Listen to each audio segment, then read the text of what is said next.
voilà. Les bienséants. Alors tout a commencé où effectivement donc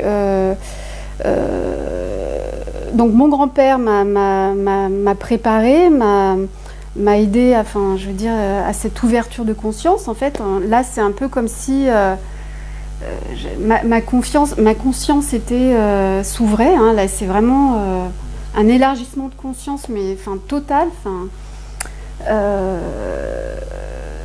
donc, je suppose qu'une fois que la porte était ouverte, elle était ouverte sur tout. Donc, est-ce qu'il y en a quelques-uns se sont engouffrés, en ont profité? Donc, effectivement, un jour, déjà, première chose, un jour, je réalise un dessin. À l'heure actuelle, je ne sais toujours pas comment il est arrivé, je n'ai aucun souvenir. Donc je n'étais pas sous l'emprise de l'alcool, de la drogue, de rien du tout, mais je ne sais absolument pas comment il est arrivé. Quoi qu'il en soit, ce dessin représentait un petit être humanoïde avec des grands yeux, une grosse tête, enfin voilà, et j'ai souvenir quand j'ai découvert ce dessin de l'avoir évacué et de pas avoir envie de comprendre de quoi il s'agissait. Je l'ai complètement refoulé. J'ai laissé, et ça me mettait vraiment très mal à l'aise en fait. Voilà, et puis, alors bon, c'est difficile de tout expliquer, hein. Et puis peu à peu... Le dessin est très important quand même.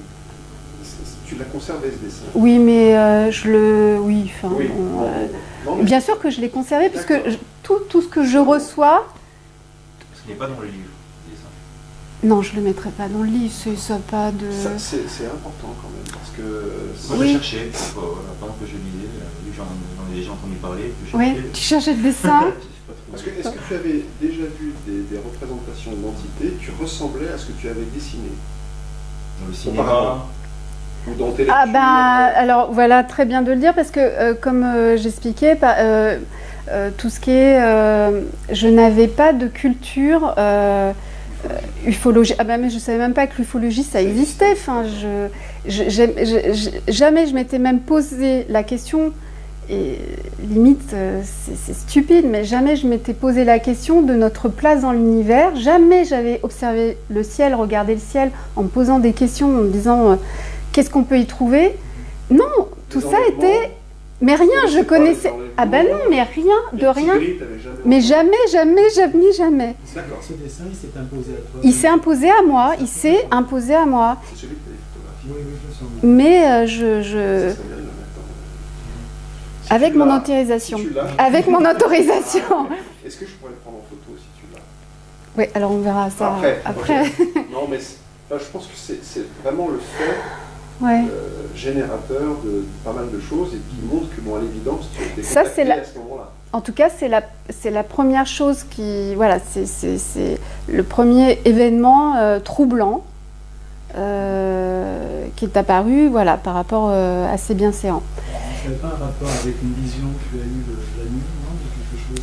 Ce personnage, tu ne l'as pas vu la nuit en se réveillant? Non, alors après, peu à peu... C'est après, peu à peu, effectivement, je voyais des êtres. Et là, j'étais, mais je ne comprenais pas. Parce qu'ils ne ressemblaient pas à des anges. Ils ne ressemblaient pas à des êtres humains comme vous et moi. Et là, c'est vrai que j'étais décontenancée par rapport à tout ça. Et puis bon, bah, de toute façon, je ne pouvais que le vivre, puisque je ne pouvais pas fermer la porte à tout ça. Je ne pouvais pas fermer la porte. Donc il fallait que j'observe et plutôt que j'accepte et que je me mette en position de, comment dire, où je pouvais analyser. Enfin, vous voyez? Et oui, que ton intellect reprenne le dessus par rapport à ce qui t'arrive. Voilà, que je puisse, voilà. Tu rentres ça dans un cadre cohérent. Oui, voilà, voilà, c'est pour ça que je faisais très attention. Bah oui, il ne faut pas basculer. Il ne faut pas basculer, surtout quand on n'a pas de repères, quoi. Donc voilà, donc il y a eu ce dessin, et puis très vite j'ai commencé à recevoir des messages. Alors, pour la petite histoire, comment j'ai pu réaliser ce bouquin, c'est parce que justement, je reçois des messages et j'écris. Et pourquoi j'écris? Parce que bon, j'avais suivi les directives de Alan Kardec quand mon grand-père a voulu se manifester à moi. Il fallait que je trouve une solution pour comprendre ce qu'il avait à me dire. Donc, j'ai opté pour l'écriture. Oui. Donc, tu as commencé l'écriture automatique à partir de quel Elle n'est moment? pas tout à fait automatique. Je me laisse pas investir comme ça, moi. Elle n'est pas tout à fait automatique, mais elle est... Enfin, Kardec détaille tout ça, je ne veux pas partir dans des explications. Ce qui était vraiment incroyable, c'est que... Donc, donc là, on vient dans le monde des facultés extrasensorielles, en fait. Donc, j'ai découvert ce qui était, à ce moment-là, la télépathie. Et encore, on m'aurait parlé de télépathie, je ne savais pas de quoi il s'agissait, la télépathie. Enfin, et en fait, je recevais, c'est comme si enfin, d'ailleurs ça arrive toujours, je reçois des idées et concepts d'autres, et en fait, je peux l'écrire, mais ma main, en fait, ça va très très vite, c'est très difficile à expliquer. Tu n'es pas possédée. Ah non, je ne suis pas possédée, mais ma main part très très vite. Et c'est limite, c'est après que je découvre ce que j'ai écrit. Mais, si tu veux, j'ai un peu j'ai pas une idée globale, mais c'est très bizarre. Un transfert de connaissances. Comment? Ah ben c'est un transfert de... Bah oui, carrément. Enfin, parce que j'ai reçu des choses d'une qualité littéraire, enfin, puis des choses qui dépassent mes connaissances, quoi. C'est pas moi. Voilà, c'est pas moi. C'est pas... Bon, bref, donc ça, c'était assez époustouflant. Donc, concernant les bienséants, effectivement, j'ai commencé à recevoir des messages qui dépassaient mes connaissances. Par contre, ce que je peux faire, c'est peut-être, au lieu de... Oui. Peut-être lire un passage. Tout à fait, bien sûr. Alors, j'essaye de récupérer le... Tu pourras nous expliquer aussi pourquoi ça s'appelle les bienséants? Là, c'est eux qui se sont présentés comme ça. Oui. Ah ouais, complètement. Alors par exemple, donc là il m'expliquait, donc ça c'était vraiment mais au tout début, qu'ils étaient alors nous sommes dans l'espace-temps, là où la lumière vibre à haut niveau. Nous nous trouvons dans une atmosphère où des particules atomiques se concentrent, c'est dense, c'est une lumière que tu ne peux appréhender. Nous nous déplaçons avec notre pensée qui rayonne sur plusieurs hémisphères galactiques. Nous sommes dévoués à une cause existentielle se rapprochant de Dieu. Notre planète est proche de la nôtre par nos formes de pensée, car nous éprouvons aussi des émotions. Nous veillons et organisons plusieurs systèmes solaires. Nous sommes les gardiens de ce tout. Comprends bien, vous êtes capable de modifier un processus établi sur votre Terre. Modification de la couche d'ozone par exemple. Nous sommes capables d'en faire autant à une échelle plus vaste. Considère ces chiffres. Et là, ma main fait 1 0 suivi de 19 0. Vraiment pile poil. Hein. Te parle-t-il? Bien sûr que non. Pour nous, il nous est facile de les comprendre. En principe, nous ne nous projetons pas en chiffres, mais en unités stellaires. Alors, évidemment, je ne lis pas de science-fiction, voilà, enfin, etc. Quand vous prenez ça très très rapidement, je me posais je ne comprenais rien. Je me suis dit, quelqu'un se joue de moi. D'abord, au démarrage, je me dis, on se joue de moi là, qu'est-ce qui se passe? Donc, pour la petite histoire, donc même concernant ce passage, c'est concernant l'histoire du chiffre. Du coup, j'ai eu confirmation 2 mois après. Et ouais. Et c'est ça qui est fabuleux. Tu peux nous expliquer? Oui, alors donc.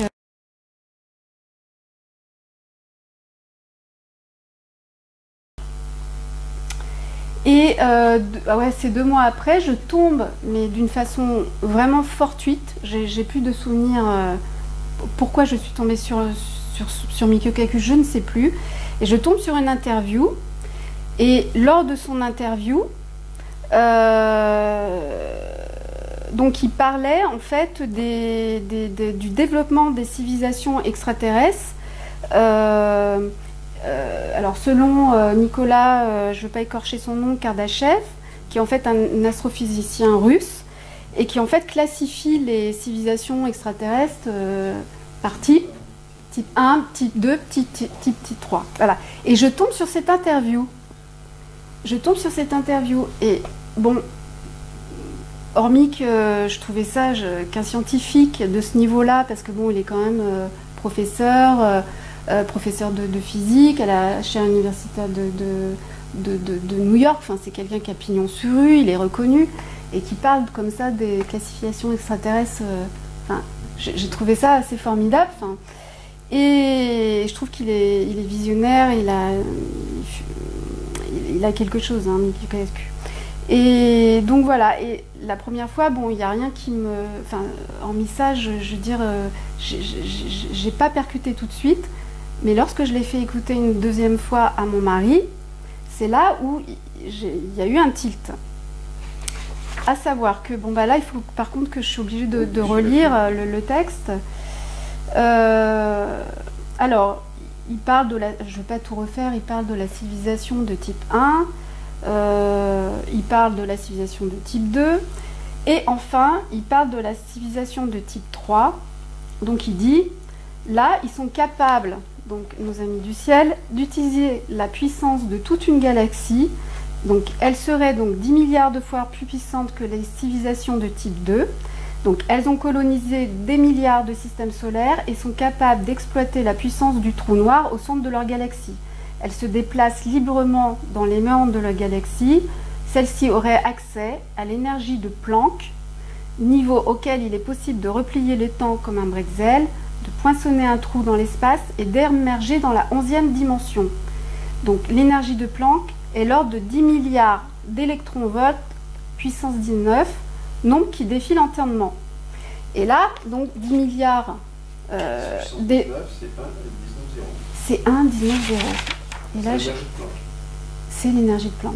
Et ça, c'est les débuts des messages que je recevais. Et j'ai eu confiance. Vous avez compris?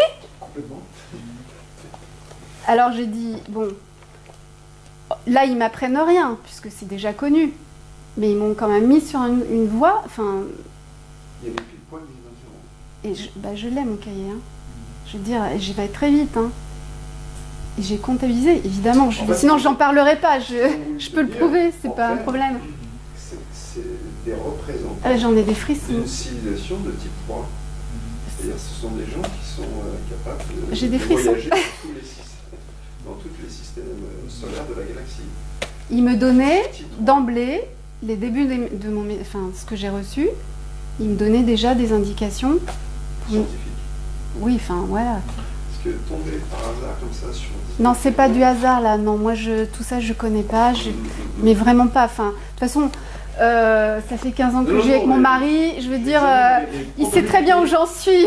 J'examine les probabilités de tout ce qui est physique, mathématiques, je suis nulle. Non, mais sérieux, en plus. Donc, c'est ça que je trouve... Bon, plus tout ce qui va arriver par la suite. Et là, ça, on se dit, mais c'est fabuleux, quoi. C'est fabuleux parce que... Et juste une petite question. Cette classification entre type 0, comme nous, par exemple, oui. Type 0, type 1, c'est planétaire, type oui. 2, c'est stellaire, oui. type 3, c'est galactique. Bah oui. C'est ce qu'ils disent, d'ailleurs. Ça a été confirmé, cette classification de civilisation. Tu veux dire, s'ils m'ont confirmé qu'il... il y avait ce type de civilisation ou... chose d'approchant. Bah, il y a dans le texte, tu te rappelles pas, il y a je leur ai posé la question. Oui, je m'en souviens plus. Je leur ai posé la question. Mais il valide ce type de classification. Mais quand en fait, il dit souvent question impertinente quand ça rentre pas toujours dans le cadre. C'est pas exactement comme ça que ça se passe. C'est pas exactement comme ça que ça se passe, mais en tout cas, ils sont effectivement, ils nous donnent comme... C'est très logique, cette classification. En fait. Oui, oui, tout à fait. Mais bon, bah, faudrait relire l'histoire des classifications. Bah tiens, d'ailleurs, bah oui. Bon, bah là, le texte serait un peu long. Je sais pas si ça vaut le coup de le lire. Merci. Question impertinente, voilà. Ouais. Ça, c'est souvent quand ces données entachent les lois les plus profondes de la cosmologie. Nous estimons que nous sommes dans une structure montante. Notre civilisation est celle d'une culture préexistante qui a évolué dans une parfaite harmonie avec son environnement. Nous avons échoué sur bien des points, mais notre accord avec tout ce qui nous entoure prévaut. Nous avons dépassé vos cultures sommaires et violentes. Nos technologies résident dans l'acceptation de recréer continuellement notre enseignement que nous puisons dans la source. Notre culture équivaut à être assis sur les genoux de Dieu, alors que vous n'êtes qu'à ses pieds. C'est pas méchant, hein. Votre échelle de valeur est obsolète, vous êtes un peu trop têtu pour passer à un niveau supérieur pour le moment. Celui-ci sera réalisable quand vos échelles de valeur se baseront sur l'identité de la relativité passagère, c'est-à-dire le temps. Votre temps se mesure d'une façon archaïque, il est le fruit d'une culture éteinte. Notre temps se définit par l'hypothétique objectivité d'un roulement de tambour. Oui, il me donne souvent des images aussi pour que je puisse comprendre ce qu'ils veulent dire.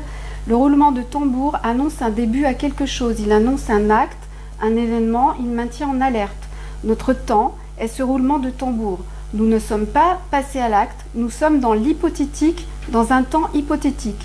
C'est l'acte qui remplit le temps, il est le résultat. Un résultat ne peut s'obtenir qu'à l'aide d'addition, de soustraction, Nous ne donnons pas de résultats, alors que vous utilisez le temps pour donner des résultats. Donc, pensez à revoir les ensembles relatifs. Ne vous égarez pas dans un résultat primaire, restez neutre, enfin bon bref. Il nous montre des... Et tout ça c'est pris à une vitesse supersonique, et c'est là où mon mari a commencé à dire « Qu'est-ce qui se passe ?» Et dans quel état, dans quelles conditions tu es quand tu... En modifié de conscience. Et alors moi, en fait, dès que je me connecte à eux, dès que je me connecte à eux, je commence à avoir des symptômes en fait. Et ces symptômes sont souvent des fourmillements au-dessus de la tête, là. J'ai des espèces de partout dans le corps, une espèce d'électricité, plein de petits... Oui, bah ça je vais, voilà, bah ça je vais en venir pour, effectivement, parce que sinon on va pas arriver à joindre tous les. C'est comme un puzzle là, mais c'est un puzzle. Bon, l'état modifié de conscience, effectivement, il faut être en état modifié de conscience, plus ou moins intense, mais avec eux c'est pas difficile. Je me connecte à eux et c'est parti. Enfin. Quand tu es connecté, tu as toujours une part consciente. Tu es consciente de ce qui se passe. Ah oui, tu mets plus ou moins. Plus ou moins. Il y a une part je peux partir, oui. Ouais, c'est fabuleux. Moi, j'appelle ça le décollement de la conscience. Oui. Ah oui. Bah oui, ça devient naturel en fait. En fait, c'est naturel tout ça. On l'a tous en nous. Enfin, je le redis, on arrive au monde avec toutes ces facultés extrasensorielles qui ne sont pas extrasensorielles puisqu'en fait elles sont intègres à nous, je veux dire. Faut vraiment pour que tout ça se développe chez la personne, il faut vraiment que déjà elle accepte qu'elle ait une conscience, qu'elle accepte qu'elle en ait une. Ça part de là. Et bref, ça peut se travailler. Parler du monde de l'au-delà, donc du monde de l'astral. Parler de ces êtres supraterrestres, donc de ces civilisations extraterrestres, et parler de la conscience, et parler de tout ce qui est extrasensoriel. Donc voilà, et tout ça est lié en fait. Bien sûr. Si on revient au bienséant, donc ils voyagent à bord de vaisseaux spatiaux, je suppose, bah oui. À travers l'espace. Ouais. Est-ce qu'ils sont originaires d'une planète? Est-ce qu'on dit d'où ils venaient? Est-ce que c'est loin? Est-ce que c'est près? Bah oui, mais alors donc là c'est pareil, c'est très complexe. Déjà je suis pas dans leurs petits secrets et puis ils manifestement comment dire, les messages donnés à droite à gauche se regroupent pas toujours. Enfin, je veux dire, on s'aperçoit que ça va un peu dans tous les sens. Donc, pour moi, de toute façon, il s'agit d'êtres qui sont matériels et immatériels. Je voudrais déjà faire le point là-dessus. Après, il faudrait peut-être que j'explique la suite des événements synchrones, parce que ils ont une vie cellulaire. Pour moi, ils ont vraiment une vie cellulaire. Je leur ai posé la question. Oui, alors après, plus ou moins dense. Je veux dire, faut comprendre, faut regarder la diversité qu'il y a sur cette planète. Entre les animaux, enfin, il y a une diversité, je veux dire, c'est pas difficile de comprendre que ça peut se passer comme ça, ailleurs. Donc ils ont, tiens, récemment j'ai vu qu'il y avait une méduse, je trouve les méduses fascinantes, qui était immortelle quand même. Il y a des scientifiques qui sont en train d'étudier, parce qu'elle fait fouetter tout le monde en fait. Elle est immortelle. Elle se... cellulaire voilà, enfin, je veux dire, comme ils m'ont toujours dit, regarde en toi, tu as les réponses en toi et autour de toi, et en observant la nature, tu trouves des réponses.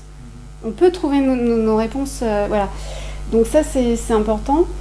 Des fois, on va peut-être un peu chercher trop loin et on peut avoir vraiment des...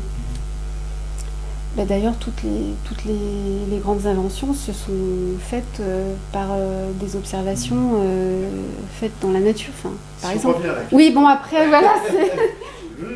Oui, ben, on peut pas... Est-ce qu'ils ont une origine oui, voilà. sur une planète particulière? D'où viennent-ils? Où serait située cette planète? Alors, tout dépend justement je pense de... que c'est une question qui est complexe. Peut-être qu'ils ne m'ont pas donné de réponse à cette question. Mais est-ce qu'ils t'ont donné des informations sur ce sujet? Et pour moi, ils sont pas de cette galaxie déjà. De la Voie lactée. Ils sont pas de la Voie lactée.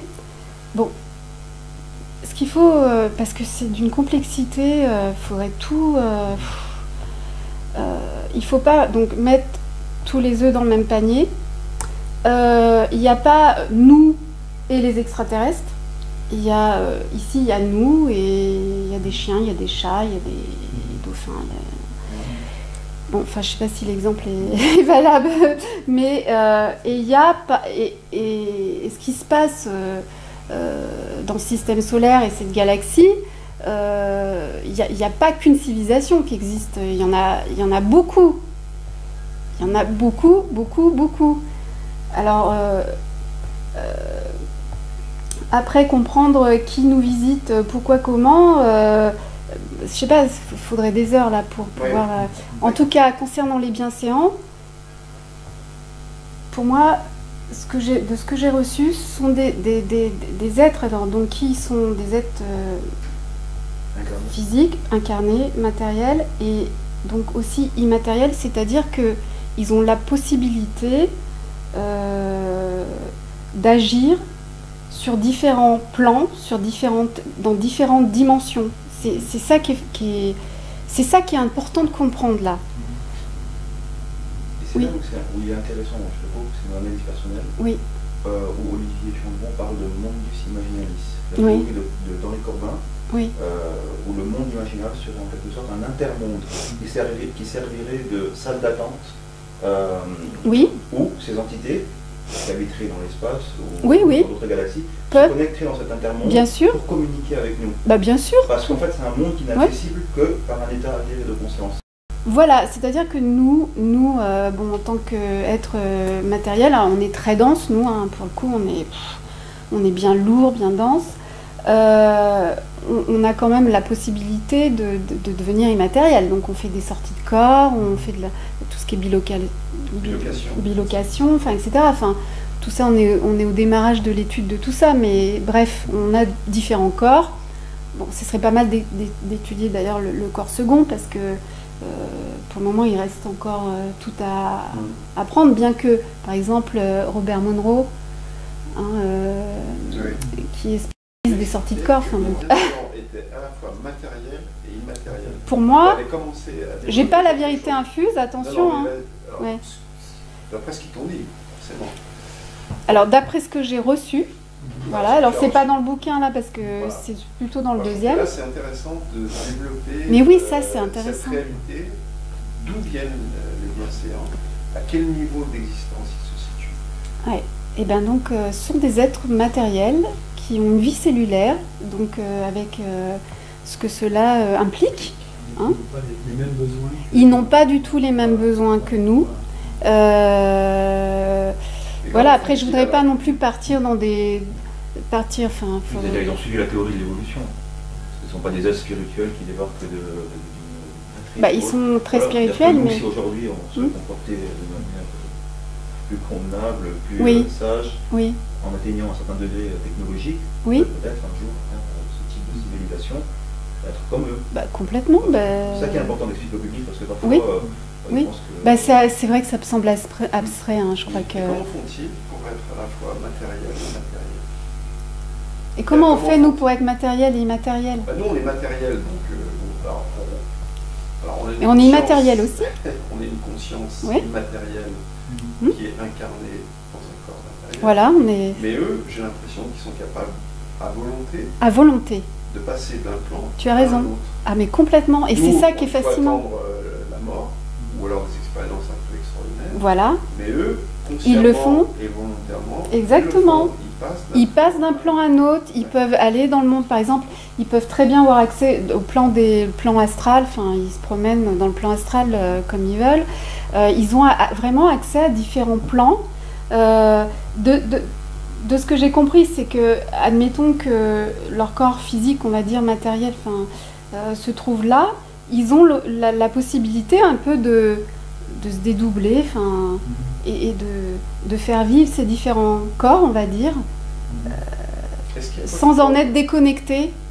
Ah, mais c'est dingue, c'est... Ah, tu veux dire qu'ils peuvent vivre dans différents corps en même temps? Oui, c'est-à-dire que nous, pour pouvoir sortir de notre corps, ou faire donc tu mets ce corps au repos, et...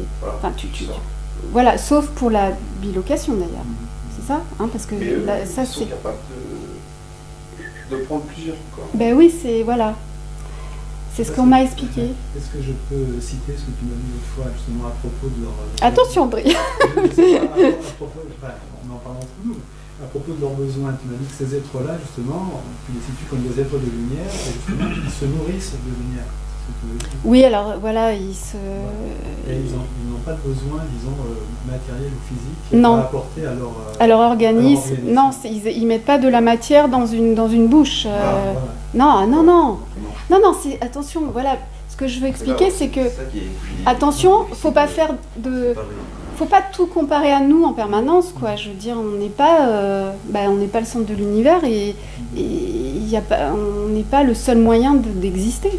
Est-ce qu'on peut établir un rapport Alors ça, je pose la question, c'est surtout pour ceux qui vont voir la vidéo. Est-ce qu'on peut établir un rapport entre les bienséants et le phénomène ovni tel qu'il est vécu? Oui. Oui. Bon, nous on le sait, mais... Alors justement, toi, est-ce que tu as vécu des expériences en rapport avec les... Oui, alors bon, voilà. Parce que bon, là, les bienséants, ça paraît un peu abstrait, mais en fait, le phénomène ovni est lié bien aux réel. bienséants. Oui, voilà. Bon, alors donc pour revenir sur les événements comme ça, les événements synchrones, donc il y a eu ce dessin, bon bref, voilà. Et puis il y a eu donc ces messages, et puis... il y a eu, donc je me remets dans l'histoire, oui, donc il y a eu ce livre de John Mack, je pense que j'oublie rien avant, non. Il y a eu le livre de John Mack, c'est-à-dire que un jour je découvre dans une librairie la couverture du livre de Mack qui représentait un petit humanoïde, voilà, tout à fait. Et là, c'est comme une espèce de choc. Il s'est passé quelque chose, j'ai pas compris. J'ai une espèce d'attraction-répulsion par rapport au livre, par rapport en tout cas à la première de couverture. Ça m'a vraiment créé quelque chose, un électrochoc. Voilà. Oui, on peut montrer. De toute façon, c'est la vérité. Voilà, monsieur Mack, d'où vous êtes, on fait votre pub. De toute façon, il n'en a pas besoin parce qu'il est quand même très reconnu, et c'est quelqu'un de formidable. Hein. Voilà. Voilà, donc je vois cette couverture, et là c'est l'électrochoc. Et donc je n'ai pas saisi de quoi il s'agissait. Donc j'ai pris le livre, et puis je l'ai reposé, je l'ai pris, je l'ai reposé. Il m'inspirait beaucoup d'inquiétude en fait, et puis finalement j'ai décidé de le prendre, et puis il est resté un petit moment dans ma chambre sur l'étagère, parce que j'éprouvais de l'angoisse envers ce bouquin. Mais bon, il avait provoqué quelque chose chez moi. Et puis tout ça dans la foulée, il y a eu le bouquin. Ça a déclenché tout un tas de...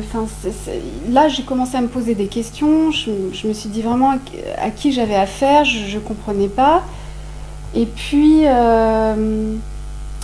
donc là, il y a une série de moments, de moments nocturnes pénibles, puisque bon, les choses s'étaient un peu calmées. Et puis jusqu'au jour où en fait... comment dire, alors c'est toujours la partie la plus délicate parce que c'était vraiment assez terrifiant. J'ai vu donc un être dans ma chambre. Donc j'étais complètement consciente. En fait, du coup, je me suis réveillée. Voilà, je me suis réveillée. Alors je dois dire, alors évidemment, j'avais pas pris de drogue, j'avais pas pris d'alcool. Ce n'était pas une paralysie du sommeil parce que ça c'est quelque chose qu'il faudrait étudier parce que du coup, plus tard, il y a quelques mois, j'en ai fait une. Là, j'étais consciente. La nuit où je me réveille, j'avais pas fait de cauchemar. J'avais fait un rêve bien particulier. On frappait à la porte, mais vraiment pas de cauchemar. Je veux dire, je me suis réveillée, les yeux comme ça, et là. Donc j'étais consciente, très très consciente. Hein. Et là, voilà, j'étais dans ma chambre et j'ai vu cet être. C'est une présence vraiment mais tangible, palpable. Donc qui avait une forme comme ça. Il était réel pour toi? Ah oui, très. Ah bah. Tu n'as pas vu le dessin que tu avais réalisé? Est-ce qu'il ressemblait à l'être du dessin? Bah oui. Ouais. Bah oui, c'est ça qui est étonnant. Donc, et voilà. Et là, ça a été un moment vraiment terrifiant. Enfin, j'étais comme pétrifiée là. Parce que cet être dégageait quelque chose de lui qui était qui arrivait d'ailleurs. Enfin, moi, ce que j'ai ressenti, c'est qu'il arrivait de très loin. Il arrivait de très très loin. J'avais vraiment affaire à quelque chose qui était inconnu de moi. Et surtout à ce moment-là, et je me suis sentie d'une vulnérabilité, mais à quel point et en fait, si chaque individu vivait ça, ce serait pas mal parce que je vous assure, ça rend humble en fait. Ça rend humble.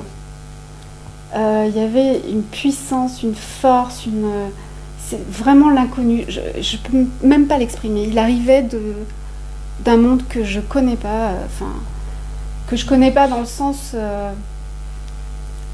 c'est indescriptible. Non humain. Non humain, oui, voilà, pas reconnu, pas quelque chose que je pouvais, sur quoi je pouvais. Il est à quelle distance de toi? À côté. Là, ouais, bon là j'étais vraiment terrifiée. Hein. Là je maîtrisais difficilement cette. Bon, et puis donc là j'ai cherché évidemment, je me suis rapprochée de mon mari que je voulais réveiller, que je n'ai pas fait parce que le lendemain il opérait, donc j'ai quand même la présence d'esprit de. Et puis là, il s'est passé un phénomène quand même qui est assez, qui mériterait d'être étudié, justement, d'analyser. C'est que donc je me suis rétractée, j'ai voulu me mettre dans mon monde, j'ai voulu surtout pas voir. Et là, j'ai reçu comme des espèces de décharges, mais je sais pas du coup. C'est la première fois que tu reçois ce type de décharge? Oui. Non, mais ils me l'ont fait une fois, hein, parce que pas deux. Hein. Oui, tu leur as demandé de. Oui. J'ai reçu une espèce de décharge comme ça dans la tête, et donc il se passait vraiment quelque chose comme ça. Et en fait, ça me forçait à ouvrir les yeux. C'est-à-dire, je les fermais, je recevais comme cette espèce de décharge lumineuse, et hop, ça me forçait à ouvrir les yeux. Et une fois, 2 fois, 3 fois, ça a été, je pouvais pas les fermer. C'est un peu, on m'interdisait de les fermer en fait. Donc en fait, il souhaitait la communication. Il voulait que je me lève, je sais, c'est dingue de dire les choses comme ça, mais c'est comme ça que je l'ai vécu. Il voulait que je communique et que je prenne ce qui devait être dit, voilà. Et j'ai pris. tu as pris? Ben, je ne pouvais pas faire autrement, j'étais tétanisée. Qu'est-ce que tu as reçu? Et bien là, donc, alors après, voilà, c'était des histoires de mise en garde concernant la planète, notre évolution, l'évolution de l'humanité, beaucoup de mise en garde sur les conséquences.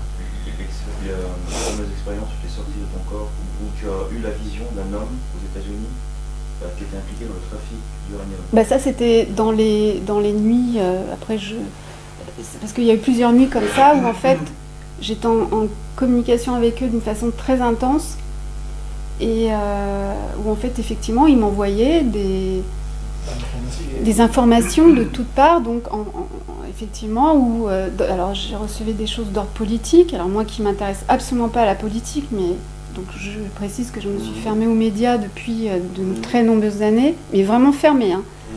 Je vivais dans mon monde en tant qu'artiste, et donc des messages d'ordre politique, enfin bon bref. Et ils t'ont semblé différents, mais est-ce que dégageait quelque chose de bien ou de positif, alors, plutôt de négatif? Non, c'est-à-dire c'est ni l'un ni l'autre, parce que effectivement j'ai une relation d'amour, mais là tout ça aussi ça pourrait être développé. Enfin, est-ce qu'ils n'utilisent pas notre... Enfin, pour moi ils sont bons. Pour moi ils sont bons, mais il ne faut pas faire d'anthropomorphisme les concernant. Le bien, le mal, c'est pas... par exemple, quelle conception on pense qu'un animal a de notre univers?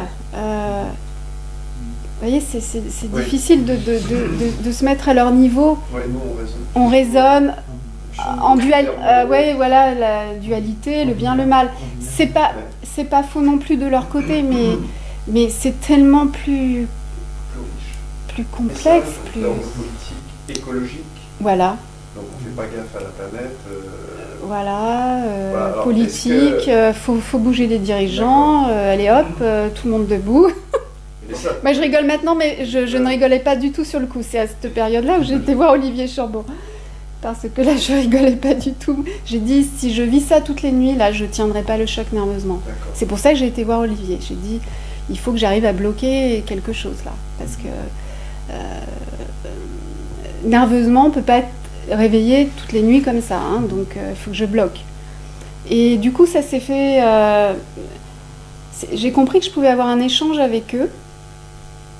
Que je pouvais avoir un échange et qu'on pouvait communiquer et voilà, enfin qu'ils pouvaient comprendre, et il y a une relation comme ça de compréhension en fait.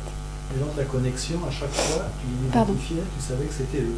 Oh ben, ça pouvait pas être... C'est ce que j'explique. Voilà. Dans la rue, on s'est... Pardon, je ne voyais plus de défunts pendant ce temps. Ah ben les défunts c'est une autre voilà, vie. C'est une autre vie, mais tu ne voyais pas les deux en même temps. Non, je sais que les bienséants c'est bienséants et les êtres. Est-ce que tu continues à vivre des expériences avec les défunts? Ah ben je continue. Voilà. Bah oui, je veux dire ça ne s'arrête pas, mais disons que c'est beaucoup. À l'heure actuelle, c'est maîtrisé, c'est maîtrisé, c'est maîtrisé. Et je me protège aussi beaucoup. D'ailleurs, je suis restée sans bouger pendant un moment parce que partout où j'allais dans les endroits, enfin, je me trouvais confrontée à des défunts, etc. Donc, il y a un moment donné, et là, si je bouge, je peux ramener du monde. Bon, bref, ça, c'est un autre univers. L'au-delà est... Mais au niveau des messages reçus, oui. tu différencies bien les bienséants Oui, je tiens à vraiment le spécifier. C'est comme quand on est dans la rue, si on entend le klaxon d'un vélo... on est capable de faire la différence entre un klaxon de vélo et les pimpons c'est ce que je t'avais dit. Voilà, c'est pareil là, je veux dire, c'est d'une évidence. Pour moi, attention, je veux vraiment le dire, les bienséants ne sont pas des entités, dans le sens des esprits de l'astral.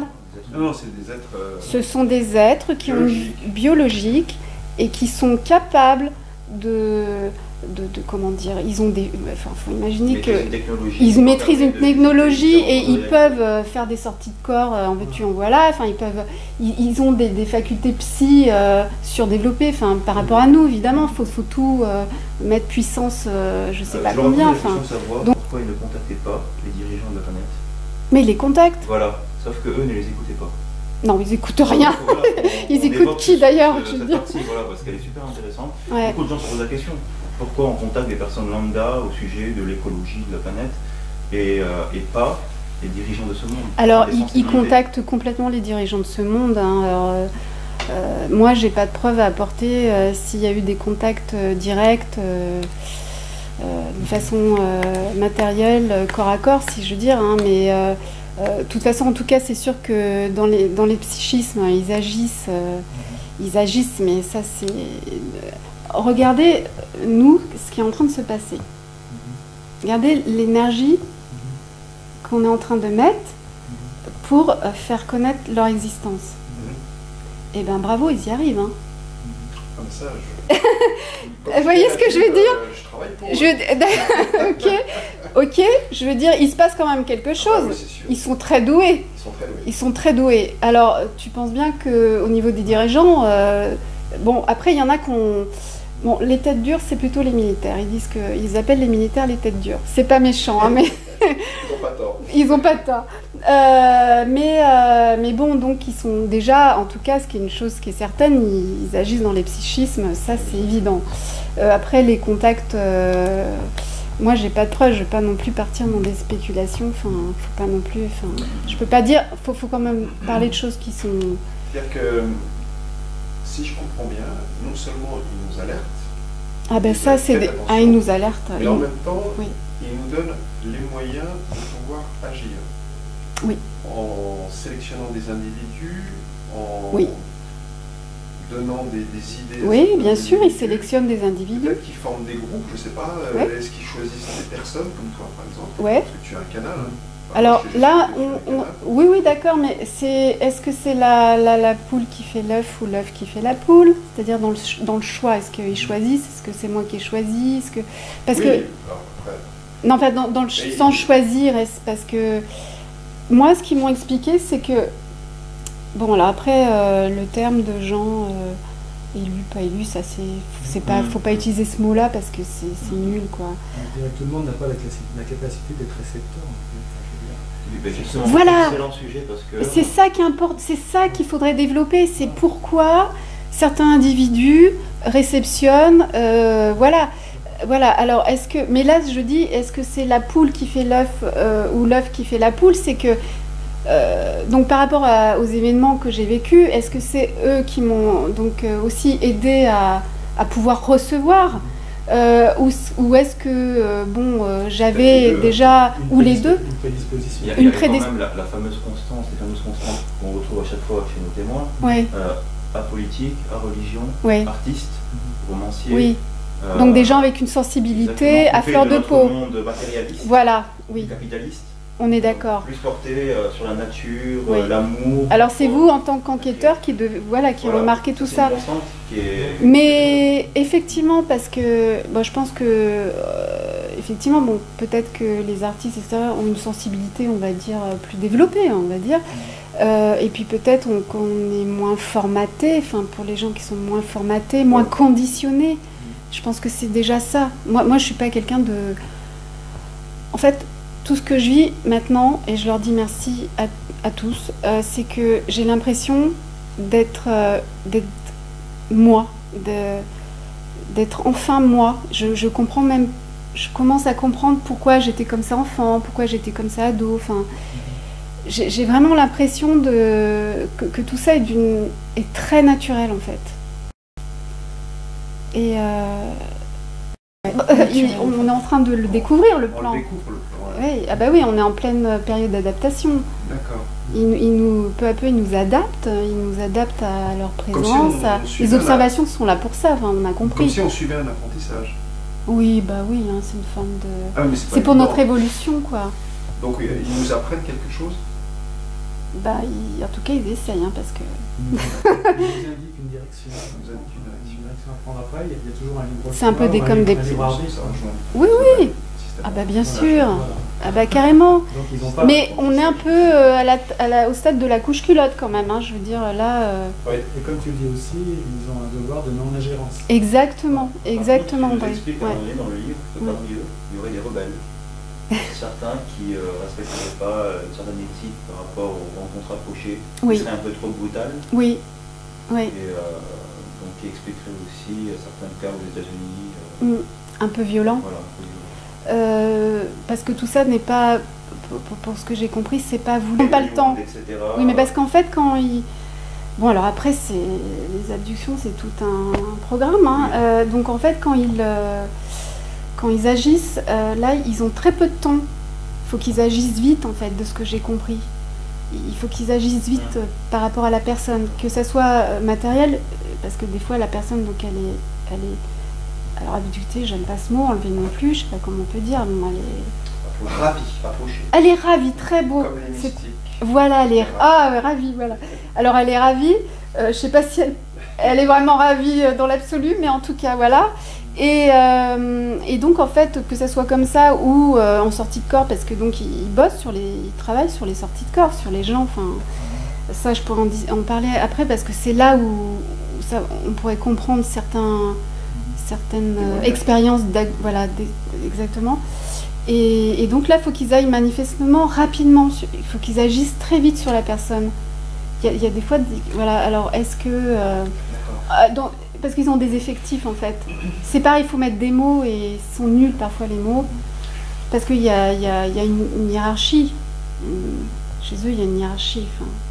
Est-ce qu'ils t'ont montré des choses, je ne sais pas, des vues de la Terre ou des vues de l'univers, ou je ne sais pas, est-ce qu'ils t'ont montré quelque chose? Bah, les visions d'Apocalypse, oui, en régression, oui. Toute petite, oui. Mais les bienséants. Oui, ils m'ont montré ça. Et je pense qu'ils font comme ça chez toutes les personnes, qu'elles soient contactées ou ravies. C'est comme un programme, moi, qu'ils ont implanté dans le psychisme des gens pour justement aider. Et franchement, pour moi, tout ce que j'ai reçu, d'ailleurs, je l'ai mis, c'est mise en garde. Hein. Ceci dit, dans les prédictions, oui, enfin, de toute façon, je suis pas la seule à y voir clair à ce niveau-là. Enfin, la planète est en ébullition. On est dans une cocotte minute. Hein. On est sur une cocotte minute, c'est-à-dire ça peut péter à tout moment, que ce soit d'origine humaine, que ce soit la Terre qui décide de se réveiller, que ça soit parce que, comme ils ont dit, donc en fait nos systèmes, donc c'est ce que je recevais au démarrage, nos systèmes solaires se rapprochent. Il y a un certain nombre de choses dans l'espace, comment ils appellent ça, enfin d'interactions dans l'espace qui se passent et que eux ne peuvent pas contrôler, même s'ils font, ou peut-être que justement ils n'ont pas le droit d'agir. Comme il dit, sur la création sur la création. Enfin, vous voyez, c'est sur le plan. Enfin, je veux dire, c'est là où c'est compliqué de les situer, parce que oui, bienveillants, et puis en même temps, ils peuvent faire des choses qui nous paraissent pas bienveillantes. Ce qui se passe ici interfère sur le monde. Oui, complètement. Mais tout. Ça résonne dans la planète, dans la galaxie. Toutes nos pollutions, nos essais nucléaires, qu'ils soient sur l'eau, dans l'atmosphère, dans l'espace, hein, parce que, je veux dire, l'espace, on l'a déjà largement pollué, enfin, il est très contaminé. Donc tout ça, effectivement, la planète, c'est un être vivant, elle est comme nous, enfin, tout est vivant, même les pensées sont vivantes. Les pensées, c'est de la matière, c'est vivant, quoi, c'est du concret. Donc tout ça, bien sûr, tout ça interagit. Peut-être qu'eux ont compris que la planète était un être vivant. Que la Gaïa était un être vivant. Ah ben ils l'ont largement compris, voilà. Oui. Et que Gaïa se retournera peut-être contre nous en régénérant l'humanité, que déluge. Ah oui, parce qu'il faut faire faut se faire aucun souci pour la planète. Là, on est en train de détruire tous les écosystèmes. Exactement. Aucun souci pour la planète. Par contre, pour nous, si elle a envie de nous éjecter, il n'y a pas de problème. Elle va le faire. Elle sait se protéger quelque part, parce qu'il y a un moment donné, elle va dire basta.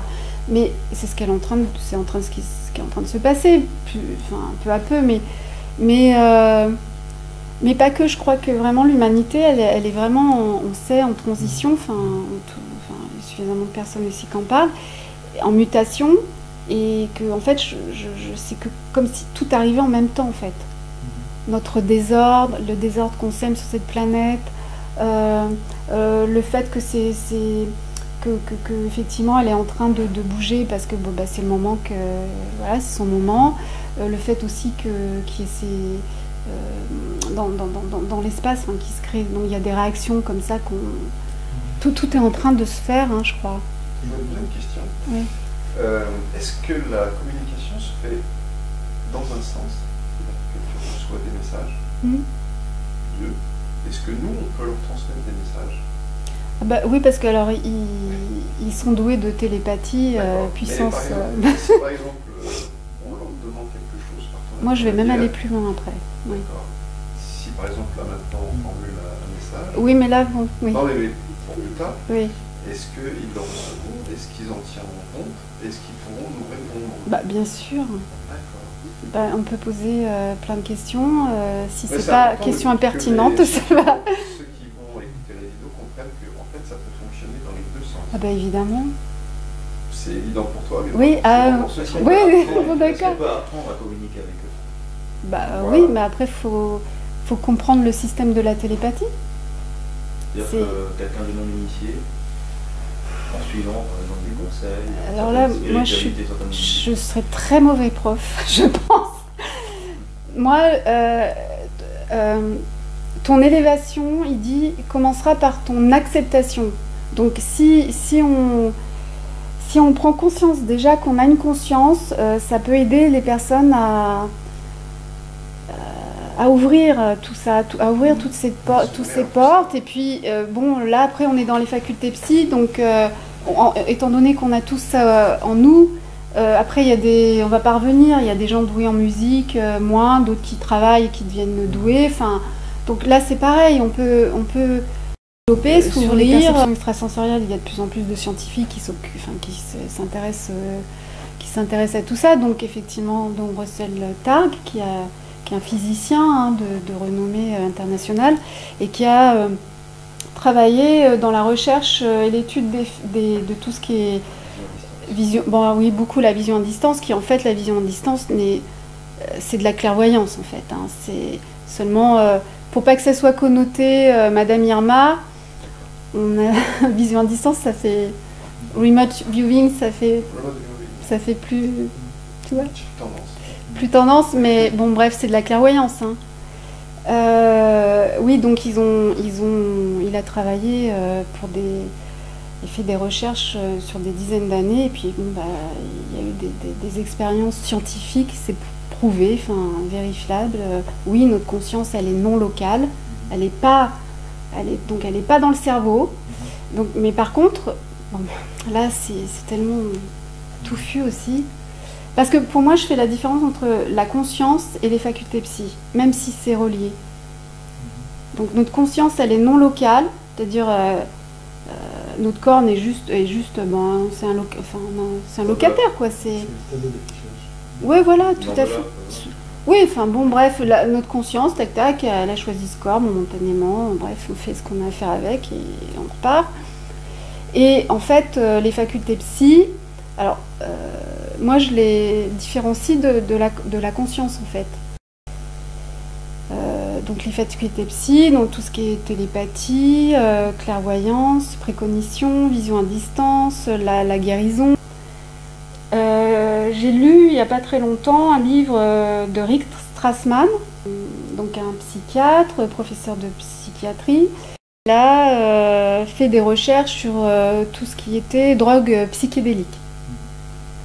Et puis il a étudié beaucoup la mélatonine, etc. Et donc il a écrit un bouquin, donc l'ADMT, la molécule de l'esprit. Et donc il a effectué une série d'expériences avec des volontaires en leur injectant donc de cette molécule.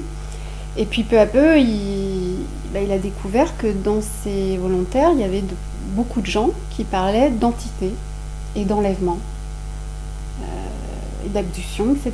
Donc lui, il n'était pas du tout parti là-dessus, mais il a été obligé de s'y intéresser. Et alors il a créé une hypothèse, c'est qu'en fait, il dit que ces entités, comme il dit, en fait, les abductés, les contactés, subiraient en fait des décharges de mélatonine en stimulant l'épiphyse. Ce qui ferait que la personne, elle rentre en état modifié de conscience, ce qui pourrait comment dire, nous amener à comprendre les sorties de corps. Vous voyez ce que je veux dire? C'est-à-dire qu'il nous aide, il nous aiderait. Nous élever. Oui, enfin, donc, nous aiderait, voilà, à nous élever, ben oui, enfin, en tout cas, nous aiderait, il nous aiderait à rentrer en un état modifié de conscience en stimulant l'épiphyse. Je trouve ça c'est intéressant, c'est-à-dire que le cerveau ne serait plus qu'un outil. C'est un outil, quoi, c'est tout, c'est comme le reste. Vous voyez? Donc là, c'est autre chose pour moi que par rapport à la conscience. La conscience, c'est... Tu vois?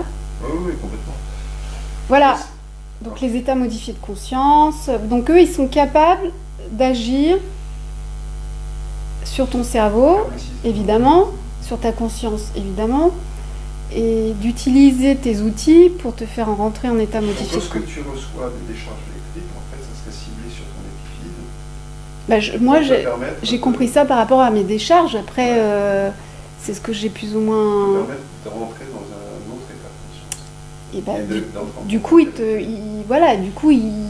voilà. Alors, est-ce que, voilà, alors, ça peut être une explication. Est-ce que aussi des fois, parce que... Donc ils savent tout de nous, pratiquement. Mais tout.